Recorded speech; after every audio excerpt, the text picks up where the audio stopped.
Hello and welcome to Views on News. I am Jawad Tehami. India unilaterally and illegally revoked the special status of Indian illegally occupied Jammu and Kashmir on 5th of August back in 2019, snatching its autonomy. Later in December 2023, the Apex Court of India, the Supreme Court of India, upheld this unilateral and illegal decision of the Bharatiya Janata Party government led by its Prime Minister Narendra Modi. Now its External Affairs Minister S.J. Shankar has made certain statements regarding the possibility of a dialogue with Pakistan and the revocation of Article 370, snatching the autonomy of Indian illegally occupied Jammu and Kashmir. Couple of things to be quoted over here by S.J. Shankar, quote unquote, the era of uninterrupted dialogue with Pakistan is over.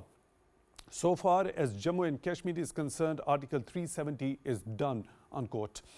There has been a strong reaction on the part of Pakistan's Foreign Office regarding this particular statement by S.J. Shankar, calling upon India to abandon its provocative rhetoric and baseless assertions about IIOJK and to instead engage in a meaningful dialogue for a just, peaceful and lasting resolution of Jammu and Kashmir dispute and for durable peace in South Asia. The Foreign Office spokesperson Mumtazara Baloch in a statement said, let me quote one excerpt, Pakistan unequivocally rejects any narrative that suggests the Jammu and Kashmir dispute has been or can be settled unilaterally.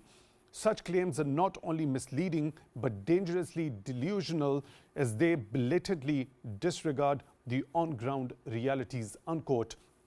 We also know for a fact that Pakistan's Deputy Prime Minister and Foreign Minister, Mr. Ishaq Dar, recently had stated that Pakistan doesn't believe in perpetual hostility towards India, and it is incumbent upon India to create a conducive environment to negotiate and resolve the all outstanding disputes between Pakistan and India through amicable means. Pakistani authorities have always been desirous of having friendly relations with all its neighbors, especially India as well.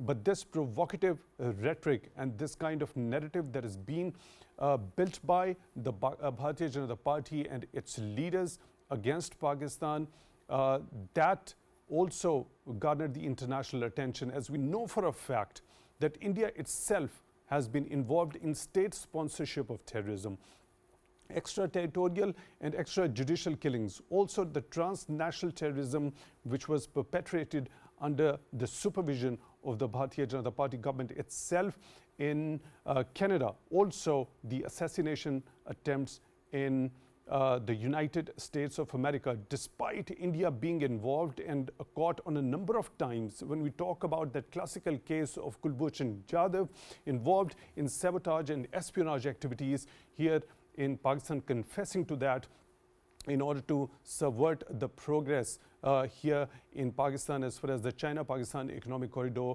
is concerned.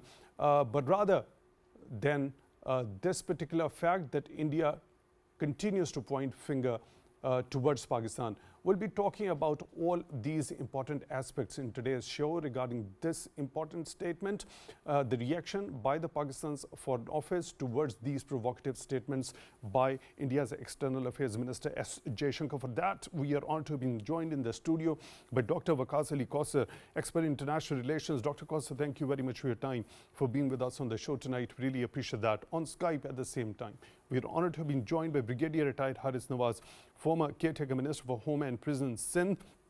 Brigadier Nawaz, thank you very much for your time, for being with us on the show tonight. We really appreciate that. Dr. Kausar, if you allow me, let me begin the discussion with Brigadier Nawaz. Brigadier Nawaz, now let me once again quote those couple of statements by S.J. Shankar. The era of uninterrupted dialogue with Pakistan is over. First of all, your analysis regarding that. What does that basically show about the mindset of the officials belonging to Bharatiya Janata Party? They've been able to get into the third term, consecutive record third term in India. What is the use of this particular sort of a statement? On the contrary, we have seen a very different sort of an approach and attitude as far as the Pakistani authorities are concerned. They've always considered a meaningful dialogue towards resolving the dispute. And recently we also saw Pakistan's Deputy Prime Minister and Foreign Minister Ishaq Dar saying that it is incumbent upon India to create a conducive environment for any sort of a meaningful dialogue. Your understanding, sir? You see, the point is who went to United Nations? Mr. Nehru went running and begging the United Nations, please, for God's sake, we accept the right of self-determination of the Kashmiri people and we want ceasefire. And then a resolution passed and the India accepted it. Then they went to Tashkent. They openly said it's a bilateral issue and we will resolve bilaterally. And then one fine morning on 5th of August 2019, they unilaterally imposed 370 and 35. Look at them. What the hell they are doing? They don't understand diplomatic norms. They don't understand the relationship between neighboring countries. And they are mad against Pakistan because the basic reason is Pakistan is a stumbling block in the Indian design of hegemonic designs. India want to have total hegemony in this region, and they feel Pakistan remains the stumbling block. So that is the reason. Pakistan is a sovereign country. India is a sovereign country. We never invest to our side. Did we ever talk if we're going to support Khalistan movement? We never say we're going to support minorities movement. What is happening? Mizo, Ram Mizo, then Assam, Nagas. And then what happened in Manipur? We don't comment. We're not pushed about it. We never talk about elections. What is happening around? We are pushed about Pakistan. And we want to have a bilateral relationship, but then on the terms of certain reasons. And that is, we will not talk. What you say about, okay, it's finished and we don't have an unprotected dialogue. We don't want to have a dialogue with you unless you come and say we want to talk on Kashmir issue. You can't do unilaterally all this thing and then you say start harping that 370 is now done and there's nothing else left. It is because your Supreme Courts are with you, your High Courts are with you, you have really controlled them. That's a problem because of the RRS Gunda party and everything. They have scared everyone, whether they are the Muslim or they are the Christians, Sikhs or minorities all over. And lynching a Muslim, what all is happening, we know it. It is their policy. And particularly for in election this time, he had lost.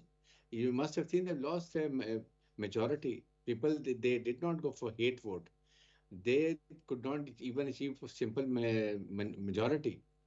Then they would say, "Abki baar 400 baar," that slogan gone. So they know what is happening around it, but now they're trying to just put bullying around. That's all.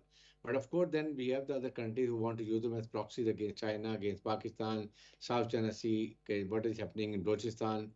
Because the problem is nobody wants. Pakistan is an Islamic country. Pakistan is a nuclear country. Pakistan is a big fighting army. You have a geostatic location, but the only thing is you get economically prosper, then you take your decision independently in national interest. That is what is not desired. And they want to push you because of a nuclear state. So for that, the most important thing is the whole nation should remain united. That is a finesse. We must never lose it. The whole nation should fight because the army doesn't fight alone, military doesn't fight alone. The whole nation fight it out. And we have to see a lot of resilience. And we know how much we have support for Kashmiri peoples. Pakistan is the voice of Kashmiris. Because somebody dies, they bury their bodies under the Pakistan flag. That's a love for them. So whatever possible, diplomatic means, personal dialogues, all whatever, we are ready.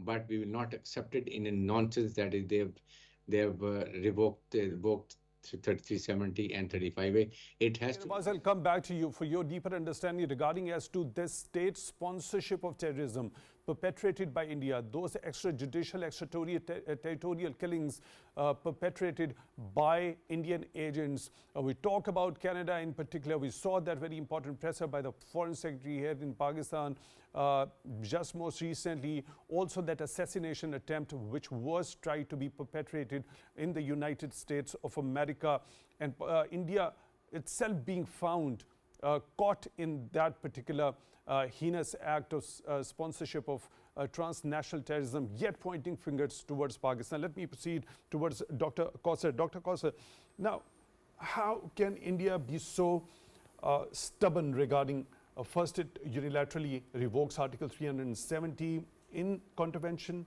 to the United Nations Security Council resolutions. Later we see in a big travesty of justice, its Supreme Court also upholds that illegal decision. And now such type of statements, what's the use of these statements now when at home your government has done an illegal action, your apex court has upheld that illegal action also. So what's the use of this statement? Thank you, first of all, for having me on your show. I mean, the important is that we need to see the context of this statement when he made during, I guess it was made during the launch of a book written by his colleague, I guess, on largely the foreign policy and the relationship of India vis-a-vis neighbors in other countries. Some few points are very important to understand. One is that this current BJP regime, I mean, this is entirely a new sort of India. They tried to come up more aggressive, more, you must have seen the dominating, and the way they conduct the business and relationship with the other countries. I guess this is something unprecedented that we have seen in past, because what you have mentioned right now about the incidents in Canada, US, this is something I must say, it's an overestimation, I must say, and the way they have reacted and the way they have created and, you know, strategized their own foreign policy. The problem with the Indian, with BJP politics during that time, first two tenure, that their opposition was very weak at that time. This has given a lot of space, particularly Modi-led government, to be more forceful, robust, and, you know, the core constituency of BJP was fed on hate and, you know, exclusive politics. And if you have seen within India, the way the minorities and other issues come up, there was nobody to challenge them. And simultaneously, you know, such parties, those who have such tendencies of extremist policies and all that, they go for the maximum of such things that they create and try to hold their own constituencies. This they also try to replicate in their foreign policy. And that you have seen that they have created issues for their very friendly countries, leave the Pakistan alone. They have embarrassed them internationally as well. So I guess the center voices within India and the global world as well are now questioning very hard. They're just questioning. Have you seen any sort of a concrete action? I personally... We've seen that very, the Prime Minister of Canada talking at the floor of the House, unequivocally talking about, categorically saying that it was India, its government and its agents which were involved in that assassination. Now, afterwards that assassination attempt in the US, have you seen any sort of a concrete action when it comes to the Western nations, particularly Canada and the United States of America, with this high-handedness? The way we were, I agree the way the people were expecting that the reaction would be more robust, but right now, see, the geopolitics particularly, and this geoeconomics thing, and particularly India's position vis-a-vis China and their alliances with the West also benefited that. But so the question naturally rises is, if geopolitics or the containment of China was more important as far as relationship with India, of Canada and the United States of America was concerned, why at the very first place raise such issues or make them public if they didn't have to take any sort of a concrete action? That's a wonderful question, and I guess people within their own societies are asking that, you know, if a country is challenging their own sovereignty in that way, calling so-called friendly country, this is a big challenge to their own domestic politics and their own system. See, the fundamental is that you have to keep the human rights, morality and fundamentals of democracy up front. And even in the relationships, it worked for short term, but it didn't work for the long term. In the past, we have seen that, and this is what exactly happening with BJP right now. Is that when he talks about the Pakistan and other neighboring countries, the fundamental challenge is that people keep on criticizing them. See, if you see in past, the Jaishankar has also mentioned and tried to give sort of an impression, as he did in the past, that the sort of relationship tension with the neighbors is something that is given. It happens with the neighbors everywhere. See, he tried to always do that in past as well. We need to understand that there has been a lot of criticism for them, and he is trying to give an alternate answer narrative to that, which is not working. When it comes to Kashmir, I mean, you talked about their own institutions. Sadly, India's own political, judicial and other landscape has been heavily dominated by BJP, and you have seen that there are media and they have created a lot of influence. That is particularly a very sad moment for democracy, for a country which is trying to, you know, sort of dominate region. You have to have some certain moral values and moral, you know, stature to do that. When it comes to Kashmir, if you still see, right now they have announced the elections. I mean, their own party couldn't field candidates in more than 50% of the constituencies. this entirely shows that how the people of Jammu and Kashmir are literally and they have the fear of this. So that is what exactly the Foreign Office spokesperson says in that statement, that this particular statement or claiming that it is once and for all done, this particular issue is unilaterally done. That is what the claim has been made by S.J. Shankar. The ground realities are different. Speak otherwise. Let me bring in another participant in the show. On the phone line, we are honored to be joined by Dr. Asma Shakir Khawaja, Executive Director at Center for International Strategic Studies, Azad Jammu and Kashmir. Dr. Asma, thank you very much for your time for being with us on the show tonight. Really appreciate that. Looking at this particular statement, let me quote it. When S.J. Shankar says, so far as Jammu and Kashmir is concerned, Article 370 is done. What do you understand of it? And how do you look at this reaction coming from Pakistan's Foreign Office that such claims are not only misleading but dangerously delusional as they blatantly disregard the ground realities? Exactly, Foreign Office of Pakistan has completely made it clear. The statement, as you rightly pointed out, that this statement is not only delusional, but appear to be, Mr. Jaishankar's statement appear to be focused on the domestic vote bank. Kashmir, as per Shimla Agreement, as per UN resolution, the status of Kashmir cannot be unilaterally altered. And I always quote the example that what if Pakistani Parliament or Kashmir, AJ&K's Parliament signed or passed a resolution that the illegally Indian occupied Kashmir is the part of Pakistan and there is no such Indian occupation in the occupied Kashmir, then what would be the outcome? Would it make any difference? And we would consider Kashmir, Indian occupied Kashmir, as an independent territory?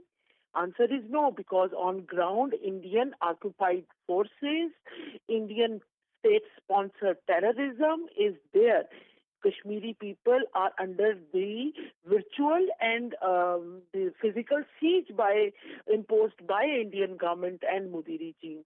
So no, there is no such thing, and I believe that Mr. Jaishankar, one, he is famous for being rude and non-diplomatic diplomat.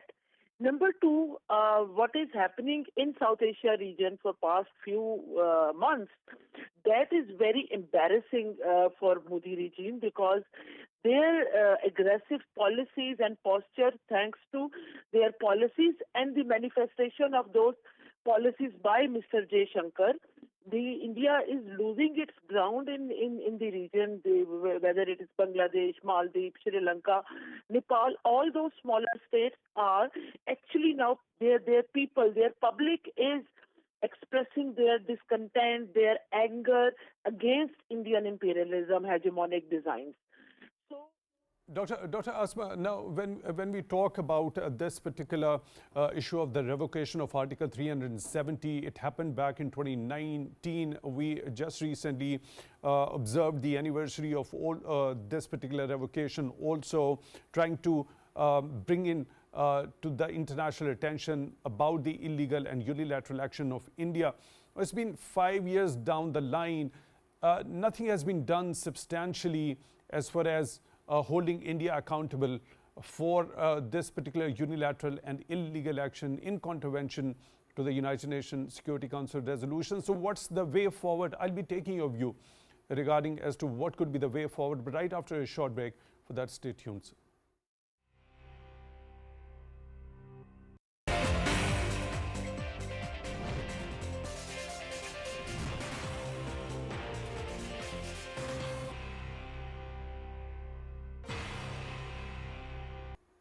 Hello and welcome back to Views on News. In today's program, we are talking about the statement that has come forth by the India's External Affairs Minister S.J. Shankar regarding the revocation of Article 370 and snatching of the autonomy of Indian illegally occupied Jammu and Kashmir, and Pakistan's Foreign Office reaction on that. In the studio, we are joined by Dr. Waqas Ali Kausar. On Skype, we are joined by Brigadier Retired Nawaz, and on phone line, we are joined by Dr. Asma Shakir Khawaja. So, Dr. Asma, let me resume the discussion with you, before going on the break, I was about to ask you that given the fact that India unilaterally did this particular act in contravention to the United Nations Security Council resolutions, its Supreme Court upheld that illegal and unilateral action. 5 years down the line, back in 2019, it happened. Today, we are sitting here speaking about this particular issue in 2024. Have you seen any substantial progress regarding this particular issue on international front as far as the responsibility of the United Nations Security Council itself is concerned? If not, what's the way forward then? When we see at international level, before going to this to answer this part, I would like to highlight that when we see the statements of Indian statesmen, they always say that Kashmir is a bilateral dispute between Pakistan and India and should be resolved bilaterally. And after saying this, during composite dialogue between Pakistan and India, Shimla Agreement, they unilaterally try to impact the Kashmir conflict. So, of course, this is nonsense, and that there is no moral or logical ground available to Indian government. And now, as far as the reaction of international community or international institutions is concerned, you can see if you track the reaction of international institutions since 2019, India. Right after the revocation, there were closed-door meetings in the UN Security Council. Different institutions of UNO declared, downgraded India on many fronts. The American institutions, Western institutions, they also downgraded India on the democratic front. And we all know that in 2020, India was declared as an electoral autocracy. So international, I would say the way the delusional image of India as a secular state, that has been tarnished. I have no doubt about it, because when you see the indexes on religious freedom, freedom of speech for journalists, free press, for internet facilities, on all, every in such index India is. Dr. Asma, I understand your point well. Multiple international organizations downgraded those democratic values of India since this revocation of Article 370. That's all been happening on the papers. That's the perception internationally being built when we talk about it. What about the ground reality, the kind of sufferings people in Indian illegally occupied Jammu and Kashmir had been enduring since 5th of August 2019? Could those downgrades in the democratic values for India by the international organizations alleviate the sufferings of the people on ground? Practically on ground, yes, international community did nothing. But I remember that I think 2 years back, the OIC special delegation on Kashmir visited Pakistan and this AJ&K, Azad Jammu and Kashmir. But and on ground, what Kashmiris themselves have done, that is remarkable. And during any discussion, we should not ignore it. People of illegally Indian occupied Jammu and Kashmir, the Kashmiris, voted against during the Lok Sabha elections. They voted out each and every party or candidate who had slightest support of BJP, even the proxies of BJP, the candidates the BJP was supporting, all of them couldn't make it to the parliament. Kashmiris in illegally Indian occupied Kashmir, like Engineer Rashid, who was in prison, who was in Tehami jail on wrong, or I would say charges by Indian government for supporting Pakistan. But even Engineer Rashid won the election from like 300,000, more than 300,000 lead. So this is what people of illegally occupied Jammu and Kashmir did, and international community noticed that no one supporting BJP has any future in the Indian occupied Jammu and Kashmir. Now, as India. Asma Shakir Khawaja, Executive Director, Center for International Strategic Studies, joining us on the phone line. Thank you very much for taking time out for views on news tonight. We really appreciate that. Brigadier Nawaz, going back to the earlier question, when we talk about the classical case of Kulbhushan Yadav confessing to his sabotage and espionage activities, trying to subvert the road to progress of Pakistan through CPAC, and also when we talk about those assassination attempts in the United States of America, that assassination which was actually perpetrated by Indian agents under the supervision of Indian government itself. In Canada, India has been involved itself in the state sponsorship of terrorism. How can India point fingers at Pakistan repeatedly so easily? You see, the point is India is a shameless country. The government of India, particularly Narendra Modi and that group of 4 or 5 people like Amit Shah, Rajnath Singh, Ajit Doval, and Narendra Modi, they are following the vision of RRS, and that's very clear about it. What they have done in USA, they killed Sikh leader, they killed Sikh leader in Canada. Then they confessed that they killed around 20 people in Pakistan, and nothing has happened because they need India. India is a big country, and then they have a strategic relationship with them. They have a 2+2, then they have India is being used as a proxy against Pakistan, China, South Sudan. They want problems in Balochistan. And then they look towards the other side. Whenever something happened, nobody's pushed because they talked about a lot of things in Canada, which Trudeau also spoke out, then American also said, but then it was only for the local consumption, international consumption. They didn't mean business. Had they been in this place, Pakistan, you see what could have happened. Likewise, what they have done in Manipur, what they are doing with the lynching of Muslim. A lot of independent movements are coming in the northeastern states. What is happening? Khalistan movement, see. And then how openly they are interfering with Balochistan. Openly they are saying we are doing it. Is there anyone to stop them? The only thing is we have to take very stern action. There is no doubt that Kashmiri peoples, illegally Indian occupied Jammu and Kashmir, they hate Indians. They hate Indian government. And they've shown that India could not win even one seat in these elections in Kashmir, in the valley. They couldn't win it. That speaks how much they hate it. But the only thing is they have a support of international community. Why United Nations were came into after 1945? The purpose was resolve the country's issues. Nothing has happened. It is United Nations resolution that people of Kashmir will have a right to self-determination. What has done? Unilaterally, they have done it. Nobody is speaking. We, as the Muslim states, we have to come up. We have to show our strength. We have to show unity, at least on certain issues like what is happening in Gaza, what is happening in Kashmir, and very lukewarm response from Islamic countries. So this is the issue. Unless you are strong, you show strength together, then nothing happens. You see what is happening in NATO, what is happening in European Union. They were all united and they have a very common interest. Here we have a different interest and on diverging axis. That is the problem. I think now is the time that our Islamic countries should sit together and form at least some strong alliance where they look after the interest of Islamic country. That is what is needed. Along with also Pakistan has to push forward.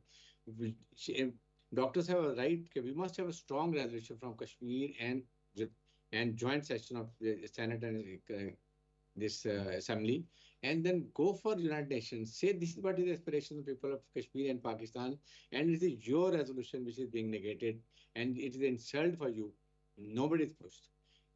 Where are the... There must be some concrete sort of an action that must be taken by the United Nations Security Council in order to uphold its own resolutions as far as the resolution of Kashmir dispute is concerned. Brigadier Retired Haris Nawaz, former Caretaker Minister for Home and Prisons, Sindh, thank you very much for taking time out for Views on News tonight. We really appreciate that.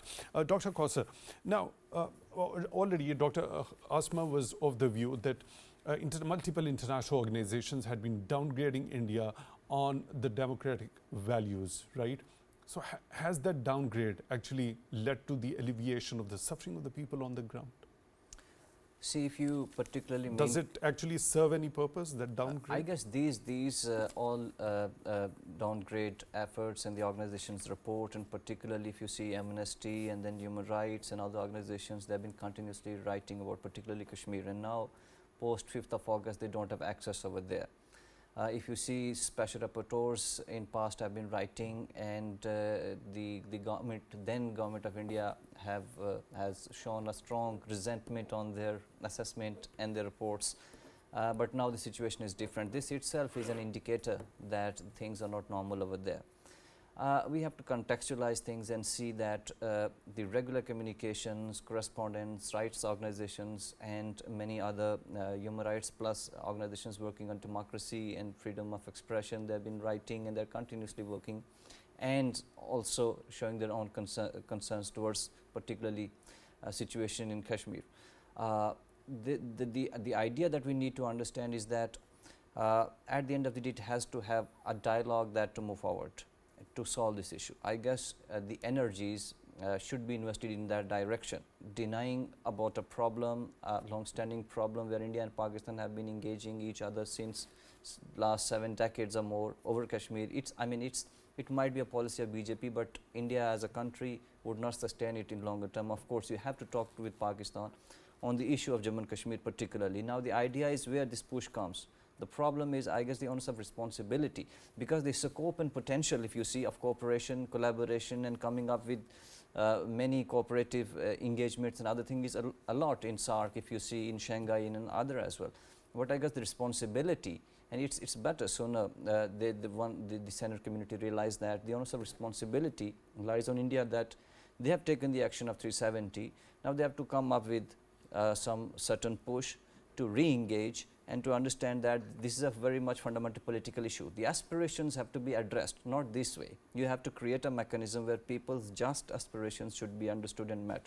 And I guess the time would come where they have to engage with people, where they have to, if you see the recent elections in Kashmir, particularly the manifestos of some of the parties, talking very much about engagement, talking very much about initiatives of talking each other, cross-LOC connections and talks and all that. These things are very important, and particularly I think when it comes to the dispute like Jammu and Kashmir, a political question needs a political answer. So you have to understand that entire region cannot remain hostage because of one issue. You have to move forward.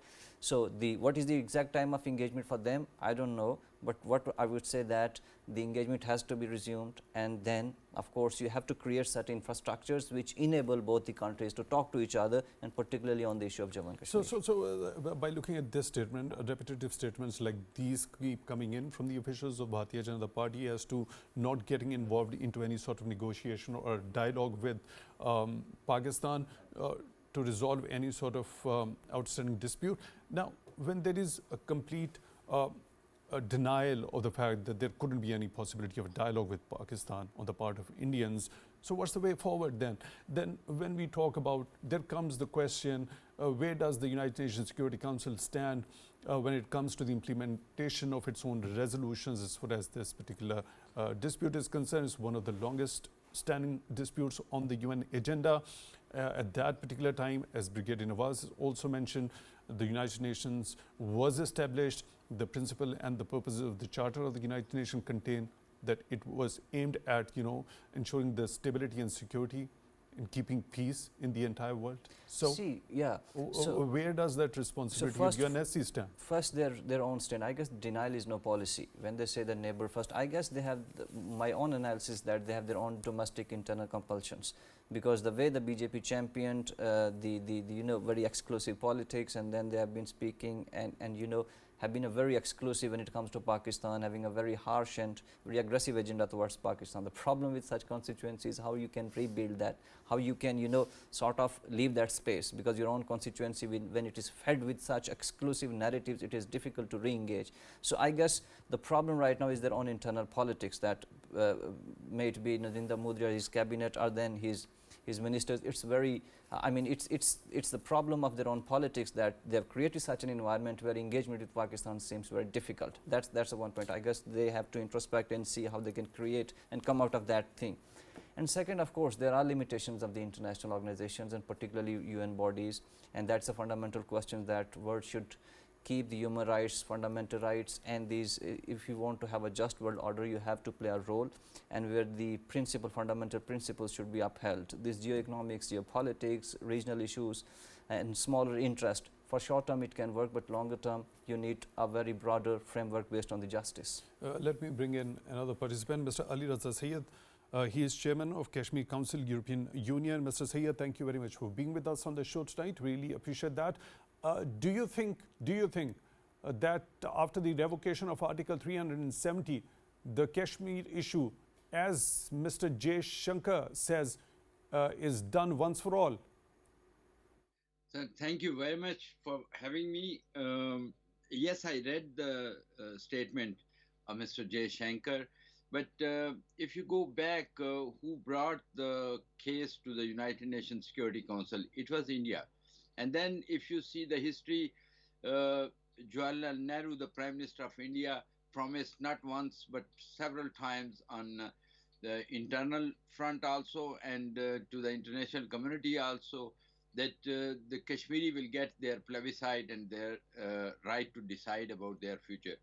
But a very pertinent point over here, Mr. Syed. But that is exactly the point when we talk about Bharatiya Janata Party leadership right now, including the Home Minister Amit Shah. He also went on to criticize that particular decision by Nehru of taking this particular issue to the United Nations. But it is the fact. The United in order to question those decisions made by their own forefathers. Yeah, that is the problem with the Bharatiya Janata Party. It is the product of Shiv Sena, and Shiv Sena is always against the Pakistan or the people of Jammu and Kashmir, and they promised. BJP also promised to for revocation of Article 370 and 35A, which they have done on 5th of August 2019. But the reality is that the case is in United Nations. You cannot deny that. And there are other resolutions and other bodies also. They accepted that the Kashmir, occupied Jammu and Kashmir, and whole Kashmir, including Gilgit-Baltistan, is the disputed territory. So how come they can say now that their part, the occupation, have they annexed with India, and now they are talking about the Azad Kashmir and Gilgit-Baltistan?